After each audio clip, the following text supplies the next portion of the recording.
வணக்கம் நண்பர்களே, இது உங்கள் பணத்தை மிச்சப்படுத்துவதும் ஆஃபர்லாட் தமிழ் சேனல். இன்னைக்கு ஜூன் மாதம் 23ஆம் தேதி செவ்வாய்க்கிழமை. பூ மார்க்கெட்டில் மல்லிகைப்பூவோட விலை குறைவாகவே இருக்குதுங்க. கூடவே கனகாம்பரம், முல்லை, சாமந்தி, ரோஜா பூக்களோட விலைகளுமே இன்னைக்கு குறைவு தான். நீங்கள் இன்னைக்கு அலங்காரத்துக்கோ, பூஜைக்கோ, சாமிக்கோ, வியாபாரத்துக்கோ பூக்கள் வாங்க போகிறீங்கன்னா உங்களுக்கு செலவு குறைவாக தான் இருக்குங்க. அதுக்கு தகுந்த மாதிரி உங்கள் பட்ஜெட் இன்னைக்கு பிளான் பண்ணிக்கோங்க. இன்னைக்கு மல்லிகைப்பூ 1 கிலோ 300 ரூபாய்க்கு விற்பனை ஆகிட்டு இருக்கு. முல்லைப்பூ 1 கிலோ 350 ரூபாய்க்கு விற்பனை ஆகிட்டு இருக்கு. விரிச்சிப்பூ 1 கிலோ இன்னைக்கு 120 ரூபாய்க்கு விற்பனை ஆகுது. தாமரைப்பூ 1 இன்னைக்கு 20 ரூபாய்க்கு விற்பனை ஆகுது.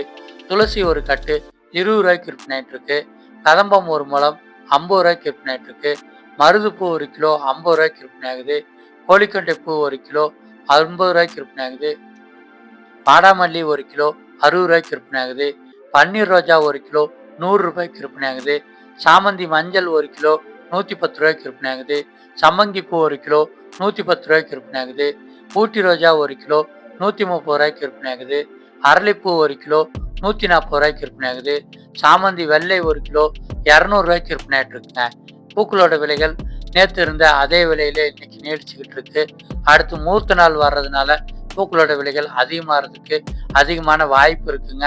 நீங்கள் பூக்களை மொத்த விலைக்கு வாங்கணும்னா மார்க்கெட்டுக்கு உள்ளே 4-5 கடைகளில் விலை விசாரித்து எங்கே பூக்கள் பார்க்கறதுக்கு புதுசாகவும் விலை குறைவாகவும் சொல்கிறாங்களோ அந்த கடையில் மொத்தமாக வாங்கிக்கலாம்.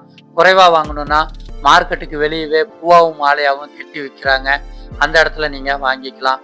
இன்னைக்கு விலை குறைவாக கிடைக்கிற பழங்கள் மற்றும் காய்கறிகளோட லிஸ்ட் நம்ம சேனலில் டெய்லியுமே காலையில் வீடியோவாக வெளிவருது.